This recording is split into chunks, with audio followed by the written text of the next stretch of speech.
اللهم صل على محمد وآل محمد. اللهم صل على محمد وآل محمد. اعوذ باللہ من الشیطان الرجیم. بسم اللہ الرحمن الرحیم. یا ایہا الذین آمنوا قوا انفسکم واہلیکم نارا وقودها الناس والحجارہ. ناظرین محترم، السلام علیکم ورحمۃ اللہ وبرکاتہ. تربیت فرزند کے موضوع پر گفتگو جاری تھی. تو تربیت کے اقسام میں سے تربیت اعتقادی، تربیت عبادی اور تربیت جنسی کے بعض دلائل بیان کرنے کی کوشش کی کہ والدین کے اوپر جس طرح تربیت اعتقادی واجب ہیں، اسی طرح تربیت عبادی واجب ہیں، اور اسی طرح تربیت جنسی بھی واجب ہیں. تربیت جنسی کا جو پہلی دلیل تھی وہ آیہ وقایہ، اور دوسری دلیل رسالۃ الحقوق میں امام سجاد علیہ السلام کا وہ جملہ کہ جس میں آپ فرزند کے حقوق بیان فرماتے ہوئے یہ بیان کر رہے ہیں کہ والمعونۃ علی طاعتہ. یہ دوسری دلیل تھی کہ اطاعت واجبات نہ فقط واجبات کو شامل ہے بلکہ محرمات بھی اس میں شامل ہیں.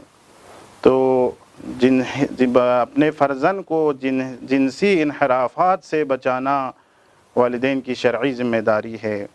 اور جو تیسری چیز ہے وہ یہ ہے کہ اگر خدا نخواستہ والدین کے اقدامات نہ کرنے کی وجہ سے اگر بچہ جو ہے جنسی انحرافات کا شکار ہو جائے تو اس آیت کے زمرے میں وَلَا تَعَاوَنُوا عَلَى الْإِثْمِ وَالْعُدْوَانِ، اس آیت میں حکم ہوا ہے کہ اپنے گناہ کے کاموں میں جو ہے تم لوگ ایک دوسرے کی مدد نہیں کرو. وَتَعَاوَنُوا عَلَى الْبِرِّ وَالتَّقْوَى، نیک کاموں میں، تقوی الہی کے کاموں میں ایک دوسرے کی مدد کرو.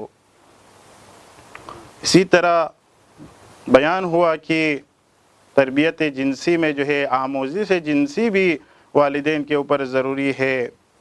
اور تربیت جنسی میں ایک اہم مسئلہ یہ ہے کہ والدین کے لیے ضروری ہے کہ وہ ہم بستری کے وقت جو ہے ایسے جگہ کا انتخاب کریں جہاں پر کوئی بچہ جو ہے بیدار نہ ہو یا انہیں دیکھ نہ رہا ہو. بچے کی موجودگی میں اگر خدا نخواستہ اگر والدین اس چیز کا خیال نہ رکھے اور وہ ہم بستری کرے تو بچہ جو ہے مستقبل میں جو ہے جنسی انحرافات کا شکار ہو سکتا ہے. اور اگر یہ بات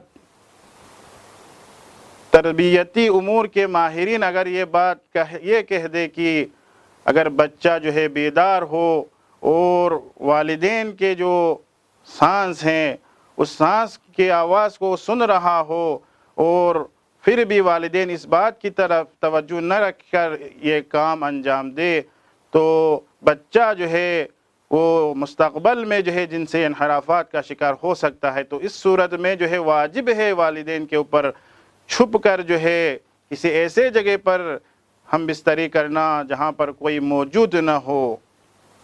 اور ایک اور جو تربیت جنسی کے حوالے سے مہم ہے وہ یہ ہے کہ سورہ نور کی 58 اور 59 آیت نمبر 59 میں خداوند متعال جو ہے یہ ارشاد فرما رہا ہے کہ تم اپنے بچوں کو جو ہے اور اپنے غلام اور کنیزوں کو یہ حکم دو کہ جب جو ہے والدین جو ہے خلوت میں ہوں، جب وہ آرام کر رہے ہوں تو اس وقت جو ہے بغیر اجازت کے جو ہے ان کے کمرے میں نہ آئیں.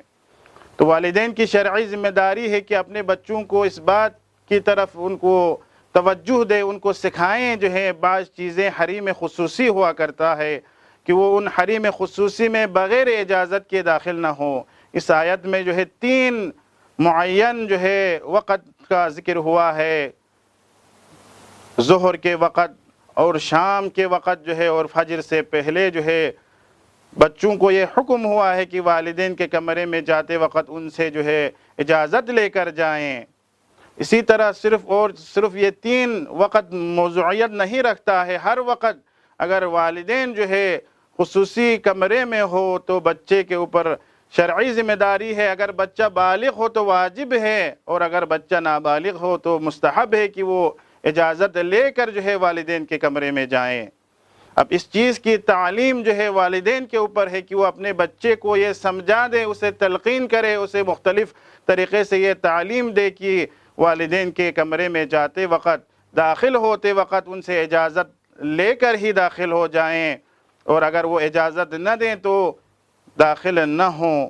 اسی طرح ایک اور چیز وہ یہ ہے کہ ہم اپنے بچوں کا جو بستر ہے وہ الگ کرے۔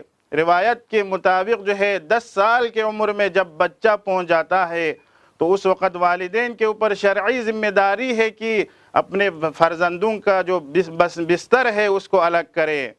اب اس میں فرق نہیں کرتا کہ اگر مثلا 2 لڑکیاں ایک ساتھ سو رہی ہو یا 2 مثلا بچے جو ہے ایک ساتھ سو رہا ہو یا 2 لڑکے ایک ساتھ سو رہا ہو، محرم ہو یا نامحرم ہو، اس میں کوئی فرق نہیں کرتا ہے۔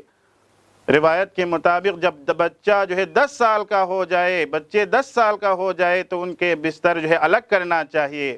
اگر والدین جو ہے ان اصولوں پر اگر عمل کرے تو بچہ جو ہے جنسی انحراف سے بچ سکتا ہے، وإلا جو ہے بچہ جنسی انحرافات کا شکار ہو سکتا ہے، اور بلوغ زودرس یعنی جلدی بلوغ ہونے کا بھی بعض چیزیں سبب بنتی ہے۔ ایک اور چیز کی طرف آپ ناظرین کی توجہ کو مبذول کرنا چاہتا ہوں۔ آج کل جو میڈیا پر ہم سنتے آ رہے ہیں کہ بعض درندہ صفت انسان جو ہے چھوٹے چھوٹے بچوں کو جو ہے اور بچیوں کے ساتھ درندگی کرتے ہیں۔ وہ کیوں؟